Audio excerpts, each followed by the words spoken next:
NCERT मंत्राणा में आपका स्वागत है। हम एनसीईआरटी और लक्ष्मीकांत पॉलिटी पुस्तक के आधार पर भारत के संवैधानिक विकास की श्रृंखला को डिकोड कर रहे हैं। इस कड़ी से पहले हमने 1919 के अधिनियम, साइमन कमीशन, फिर वो सांप्रदायिक पंचाट और 3 गोलमेज सम्मेलनों पर विस्तार से चर्चा की है। आज हम भारत सरकार अधिनियम 1935 पर गहराई से नजर डालेंगे। ये अधिनियम अक्सर चर्चा में रहता है। कुछ इसे भारत के संवैधानिक इतिहास में एक मील का पत्थर मानते हैं, तो कुछ ने इसे क्या कहते हैं, गुलामी का घोषणा पत्र तक कह डाला। ये विरोधाभास क्यों है? आखिर ऐसा क्या था इस अधिनियम में जिसने इतनी अलग अलग प्रतिक्रियाएं पैदा की? चलिए आज इसी गुत्थी को सुलझाने की कोशिश करते हैं और देखते हैं कि परीक्षाओं, खासकर एमसीक्यूज और मेंस के नजरिए से इसमें क्या महत्वपूर्ण है। बिल्कुल। और ये विरोधाभास ही असल में इस अधिनियम की कहानी को दिलचस्प बनाता है। पहले कुछ बुनियादी तथ्य समझ लेते हैं। ये ब्रिटिश संसद द्वारा पारित अब तक का सबसे लंबा और कह सकते हैं सबसे जटिल कानून था।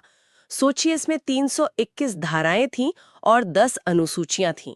बाप रे, 321 धाराएं! हाँ, इसे शाही मंजूरी मिली 2 अगस्त 1935 को और इसके जो प्रांतीय हिस्से थे वो 1 अप्रैल 1937 से लागू हुए।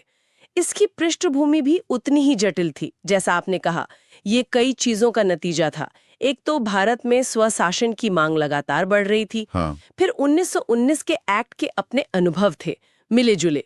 साइमन कमीशन की रिपोर्ट आई, जिसका बहुत विरोध हुआ था क्योंकि कोई भारतीय सदस्य नहीं था उसमें। बिल्कुल वही मुख्य कारण था। और फिर 3 गोलमेज सम्मेलन हुए, लेकिन वो असफल रहे। खासकर वो संघीय ढांचे और सांप्रदायिक प्रतिनिधित्व जैसे मुद्दों पर कोई सहमति नहीं बन पाई थी। इन सब के बाद 1933 में एक श्वेत पत्र व्हाइट पेपर आया और फिर लॉर्ड लिनीलिथगो की अध्यक्षता में एक जॉइंट सिलेक्ट कमेटी बनी। उनकी सिफारिशों के आधार पर ही ये अधिनियम तैयार हुआ।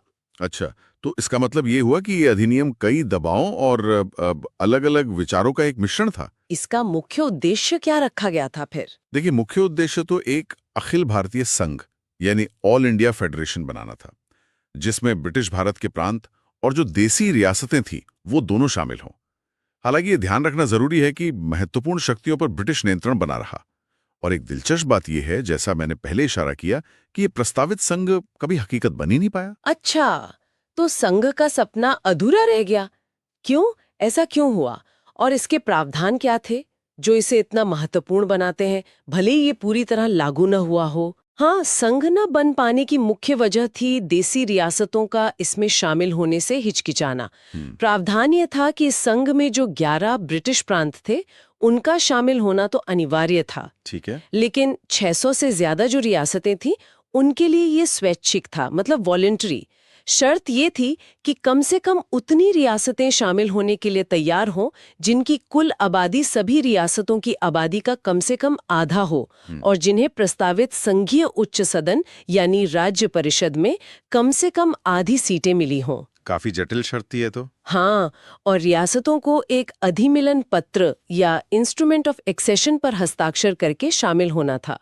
तो हुआ ये कि पर्याप्त रियासतें तैयार ही नहीं हुई और फिर दूसरा विश्व युद्ध शुरू हो गया। तो ये योजना ठंडे बस्ते में चले गई। जहां तक शक्तियों के बंटवारे की बात है, उसके लिए 3 सूचियां बनाई गईं। ये बहुत महत्वपूर्ण है और आज भी हमारे संविधान में मौजूद है 7वीं अनुसूची में। हाँ, फेडरल, स्टेट और कॉन्करेंट लिस्ट। बिल्कुल। पहली संघीय सूची यानी फेडरल लिस्ट, जिसमें 59 विषय थे, जैसे रक्षा, विदेश मामले, मुद्रा, डाक तार, संघीय रेलवे। इन पर सिर्फ केंद्र कानून बना सकता था। दूसरी प्रांतीय सूची यानी प्रोविंशियल लिस्ट, इसमें 54 विषय थे, जैसे पुलिस, स्थानीय स्वशासन, शिक्षा, कृषि, सार्वजनिक स्वास्थ्य। इन पर प्रांतों को अधिकार था। और तीसरी समवर्ती सूची यानी कंकरेंट लिस्ट, इसमें 36 विषय थे, जैसे आपराधिक कानून, सिविल प्रक्रिया, विवाह, तलाक। इन पर केंद्र और प्रांत दोनों कानून बना सकते थे। और अगर टकराव हो तो? टकराव की स्थिति में संघीय कानून को ही प्राथमिकता मिलती। और जो बची खुची शक्तियां थी, जिन्हें अवशिष्ट शक्तियां या रेजिडुअल पावर्स कहते हैं, वो वाइसरॉय यानी गवर्नर जनरल को दी गईं। ये शक्तियों का बंटवारा तो काफी हद तक आज के सिस्टम जैसा ही लगता है, लेकिन आपने कहा संघ में रियासतें भी थीं, तो उनके प्रतिनिधित्व को लेकर भी कुछ खास बातें थीं क्या? हाँ, दो बातें खास थीं इसमें। पहली, संघीय विधानमंडल में मुसलमानों के लिए 33.33% यानी 1/3 सीटें आरक्षित कर दी गई थी। दूसरी, और ये ज्यादा महत्वपूर्ण है, कि रियासतों से जो प्रतिनिधि आने थे वो जनता द्वारा चुने हुए नहीं होते। अच्छा, तो फिर कैसे आते? उन्हें वहां के शासक मनोनीत करते, नॉमिनेट करते। ये बात प्रस्तावित संघ के लोकतांत्रिक स्वरूप पर एक बड़ा सवालिया निशान लगाती थी। हाँ, ये तो बिल्कुल सही कहा। चलिए अब प्रांतों की बात करते हैं। मैंने सुना है कि इस अधिनियम का सबसे बड़ा और शायद सबसे प्रभावी बदलाव प्रांतीय स्तर पर ही हुआ था, वो प्रांतीय स्वायत्तता का विचार। ये क्या था असल में? बिल्कुल सही। ये इस अधिनियम का सबसे महत्वपूर्ण और व्यवहारिक रूप से लागू होने वाला हिस्सा था। देखिए, 1919 के अधिनियम ने प्रांतों में जो द्वैध शासन यानी डायरकी लागू किया था। हाँ, जिसमें विषयों को आरक्षित और हस्तांतरित में बांटा गया था। बिल्कुल, उसे इस एक्ट ने पूरी तरह खत्म कर दिया और उसकी जगह प्रांतों को प्रांतीय स्वायत्तता यानी प्रोविंशियल ऑटोनॉमी दी गई। इसका मतलब था कि प्रांतों को अपने परिभाषित दायरे में, मतलब जो प्रांतीय सूची के विषय थे, उन पर स्वतंत्र रूप से काम करने का अधिकार मिला और वहां एक जिम्मेदार सरकार, रिस्पॉन्सिबल गवर्नमेंट की स्थापना हुई, जिसमें मंत्री विधानमंडल के प्रति जवाबदेह होते थे। एक और बात, प्रांतों को उनकी शक्तियां अब सीधे ब्रिटिश क्राउन से मिलने लगी, वाइसराय के माध्यम से नहीं। सुनने में तो ये वाकई एक बड़ा कदम लगता है स्वशासन की तरफ। लेकिन क्या ये स्वायत्तता वाकई पूरी थी? मैंने कहीं पढ़ा है कि गवर्नरों के पास अब भी बहुत सारी शक्तियां थी। हाँ, यहीं पर असली पेंच है।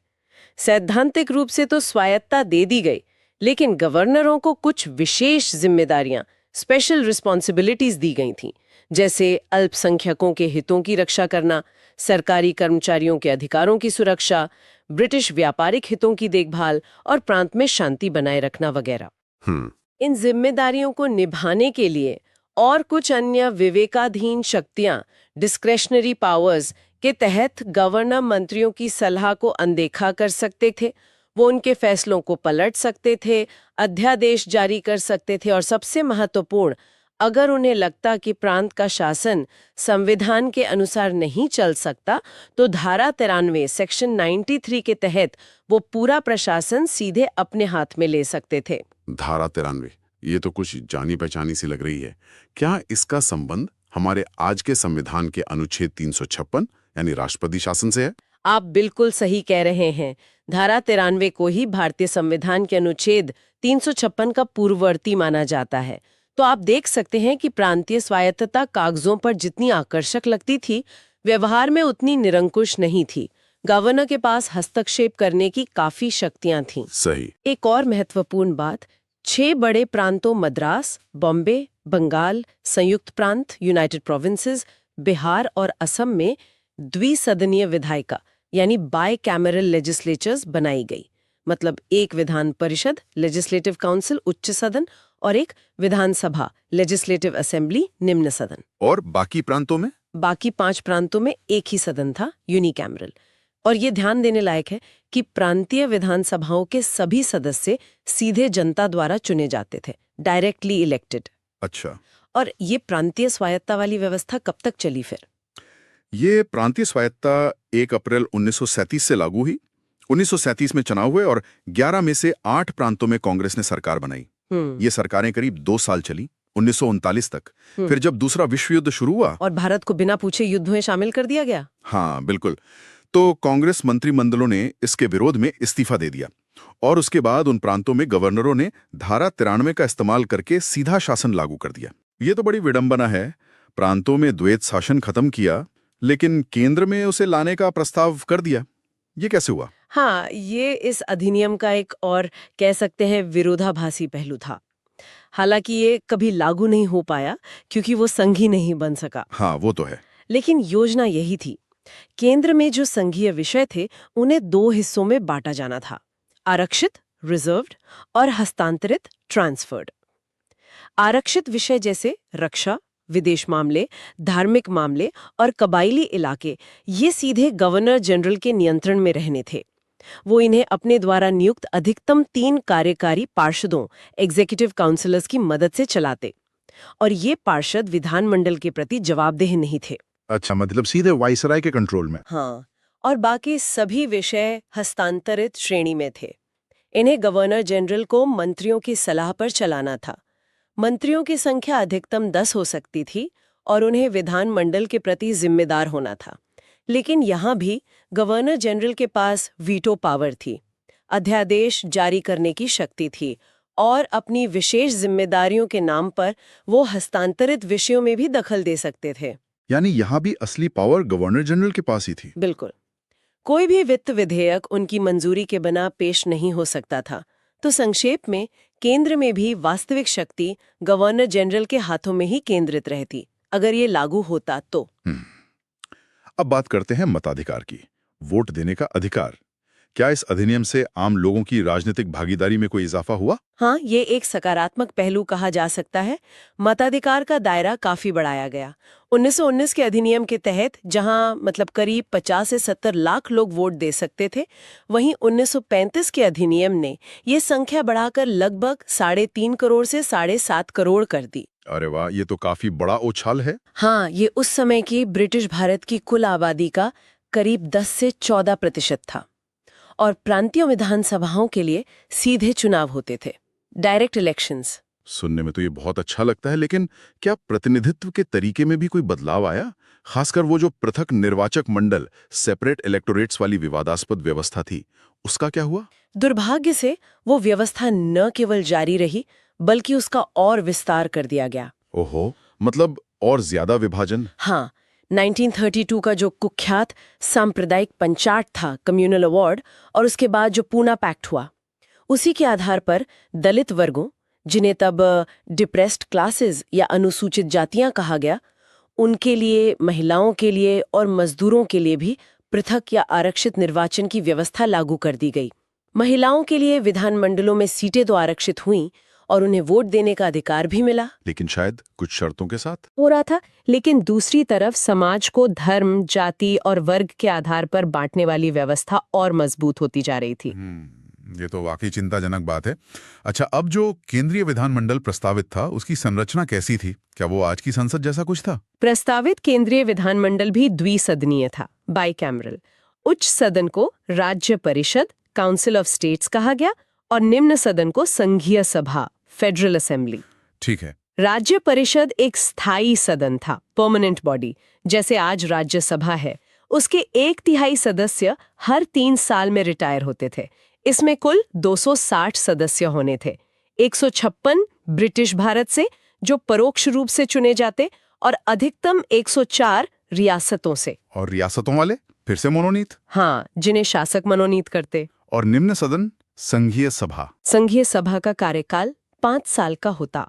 इसमें कुल 375 सदस्य प्रस्तावित थे, 250 ब्रिटिश भारत से, जिन्हें प्रांतीय विधानसभाओं के सदस्य अप्रत्यक्ष रूप से चुनते, और अधिकतम 125 रियासतों से, जिन्हें फिर से शासक ही मनोनीत करते। फिर से वही मनोनीत सदस्यों वाली बात। ये तो लोकतांत्रिक सिद्धांतों के काफी खिलाफ लगता है। बिल्कुल। रियासतों से मनोनीत सदस्यों का इतना बड़ा हिस्सा होना प्रस्तावित संघ की लोकतांत्रिक विश्वसनीयता पर गंभीर सवाल उठाता था। इसके अलावा गवर्नर जनरल को दोनों सदनों का सत्र बुलाने, सत्रावसान करने, संघीय सभा को भंग करने और उन्हें संबोधित करने का अधिकार था।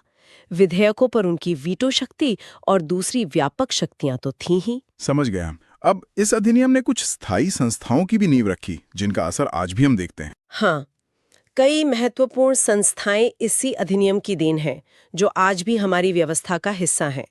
सबसे पहले तो संघीय न्यायालय यानी फेडरल कोर्ट। ये 1937 में दिल्ली में स्थापित हुआ।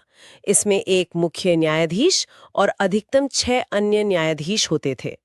इसे केंद्र और प्रांतों के बीच या प्रांतों के आपसी विवादों को सुलझाने का अधिकार था। इसे मूल क्षेत्राधिकार कहते हैं। अच्छा। ये प्रांतीय हाई कोर्ट के फैसलों के खिलाफ अपील भी सुन सकता था। ये हुआ अपीलीय क्षेत्राधिकार। और गवर्नर जनरल को सलाह भी दे सकता था। ये सलाहकार क्षेत्राधिकार। लेकिन आखिरी अपील कहाँ होती थी? आखिरी अपील लंदन की प्रिवी काउंसिल में ही होती थी।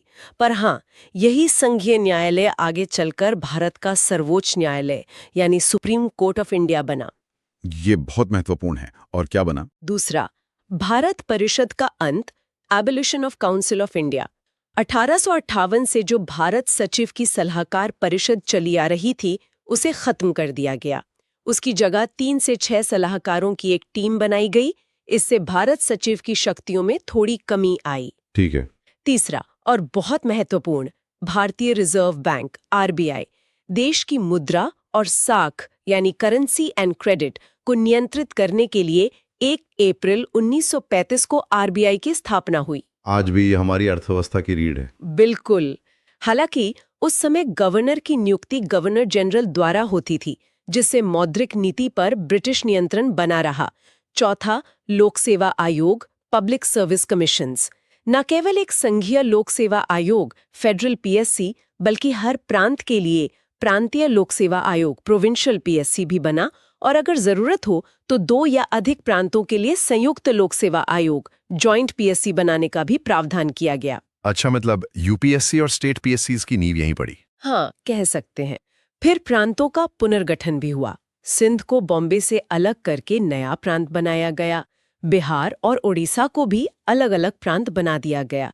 उत्तर पश्चिम सीमा प्रांत एनडब्ल्यूएफपी को गवर्नर का प्रांत बनाया गया और उसे अपनी विधानसभा मिली।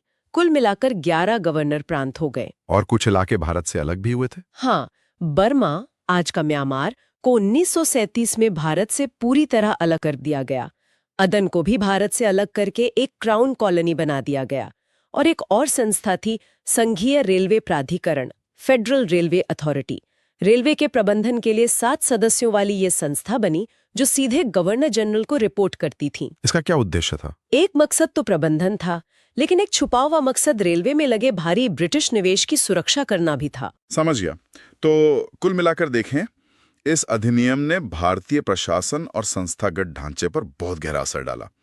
अब अगर हम इसके महत्व और इसकी जो आलोचनाएं हुई उनका विश्लेषण करें, खासकर मेंस परीक्षा के दृष्टिकोण से, तो क्या मुख्य बातें निकल कर आती हैं? शुरुआत महत्व से करते हैं। बिल्कुल। महत्व सिग्निफिकेंस की बात करें तो निस्संदेह ये एक महत्वपूर्ण पड़ाव था। जो प्रांतीय स्वायत्ता मिली और प्रत्यक्ष चुनाव हुए, भले ही वो सीमित थे, उन्होंने भारतीय नेताओं को सरकार चलाने का पहला वास्तविक अनुभव दिया। 1937 में कांग्रेस का 8 प्रांतों में सरकार बनाना इसी का नतीजा था। इसने भविष्य के नेताओं को प्रशासनिक बारीकियां सिखाई, जो बाद में बहुत काम आई। हाँ, ये अनुभव बहुत जरूरी रहा होगा। दूसरा, मताधिकार के विस्तार ने राजनीतिक चेतना बढ़ाई और ज्यादा लोगों को राजनीतिक प्रक्रिया से जोड़ा, भले ही वो 10-14% ही थे। तीसरा, इसने आरबीआई, संघीय न्यायालय जो सुप्रीम कोर्ट बना, और लोक सेवा आयोग जैसी स्थायी संस्थाओं की नींव रखी, जो आज भी भारतीय व्यवस्था के स्तंभ हैं। ये तो बहुत बड़ा योगदान है। और शायद सबसे महत्वपूर्ण, भले ही इसका प्रस्तावित संघीय ढांचा कभी लागू नहीं हुआ, लेकिन 1950 के भारतीय संविधान ने इससे बहुत कुछ उधार लिया है। शक्तियों का विभाजन, वो तीनों सूचियां, केंद्र में द्विसदनीय व्यवस्था का विचार, गवर्नर या राष्ट्रपति की आपातकालीन शक्तियां, खासकर वो धारा 93 और अनुच्छेद 356 का गहरा संबंध है। ऐसे करीब 250 प्रावधान हैं जो या तो सीधे या कुछ बदलावों के साथ इसी अधिनियम से लिए गए हैं। 250 प्रावधान, ये तो बहुत बड़ी संख्या है। हाँ, इसने भारत को एकात्मक व्यवस्था से संघीय व्यवस्था की ओर ले जाने में एक तरह से मदद की। और एक और बात, 1947 में आजादी के बाद भारत और पाकिस्तान दोनों ने शुरुआत में इसी अधिनियम को मामूली संशोधनों के साथ अपने अंतरिम संविधान के रूप में अपनाया था, जब तक उनके अपने संविधान नहीं बन गए। अच्छा, ये तो वाकई काफी महत्वपूर्ण बातें हैं, लेकिन जैसा हमने शुरू में कहा था, इसकी तीखी आलोचना भी हुई। भारतीय राष्ट्रवादियों ने इसे क्यों सिरे से खारिज कर दिया? हाँ, आलोचना भी उतनी ही जोरदार थी। लगभग सभी प्रमुख भारतीय राजनीतिक दलों और नेताओं ने इसे अपर्याप्त और निराशाजनक माना। पंडित नेहरू ने इसे एक ऐसी मशीन बताया जिसमें ब्रेक तो बहुत मजबूत है, पर इंजन नहीं है। हाँ, ये बहुत मशहूर कथन है। और उन्होंने इसे दास्ता का नया घोषणा पत्र भी कहा। कांग्रेस ने इसे पूरी तरह खारिज कर दिया। क्यों? क्योंकि इसमें न तो पूर्ण स्वतंत्रता की कोई बात थी, न ही डोमिनियन स्टेटस का कोई स्पष्ट वादा था, और न ही भारतीयों को अपना संविधान बनाने के लिए संविधान सभा, कॉन्स्टिट्यूएंट असेंबली का कोई जिक्र था। ये सब मुख्य मांगे थीं उस समय। और मुस्लिम लीग का क्या रुख था? मुस्लिम लीग ने भी इसका विरोध किया। जिन्ना ने इसे पूरी तरह सड़ा हुआ, मौलिक रूप से बुरा और पूरी तरह अस्वीकार्य कहा। उन्हें लगा कि ये मुसलमानों के हितों की पर्याप्त रक्षा नहीं करेगा और ना ही उनकी अलग राष्ट्र की जो मांग उभर रही थी उसे पूरा करता है। दिलचस्प बात यह है कि ब्रिटेन में भी कुछ लोग इसके खिलाफ थे, जैसा आपने बताया। हाँ, विंस्टन चर्चिल जैसे जो कंजर्वेटिव नेता थे, उन्होंने इसे बोनो द्वारा निर्मित शर्म का राक्षसी स्मारक कहा। उन्हें डर था कि इससे भारत पर ब्रिटिश पकड़ कमजोर हो जाएगी। तो अगर मुख्य खामियां गिननी हो तो क्या होंगी? मुख्य खामियां कई थीं। एक, प्रस्तावित संघ का ढांचा ही दोषपूर्ण था। रियासतों का शामिल होना स्वैच्छिक था, उनके प्रतिनिधि मनोनीत थे, ये कैसे चलता। दूसरा, गवर्नरों और गवर्नर जनरल की जो अपार शक्तियां थीं, उन्होंने प्रांतीय स्वायत्ता और जिम्मेदार सरकार को काफी हद तक बेमानी बना दिया था। वो सेफगार्ड्स के नाम पर कभी भी हस्तक्षेप कर सकते थे।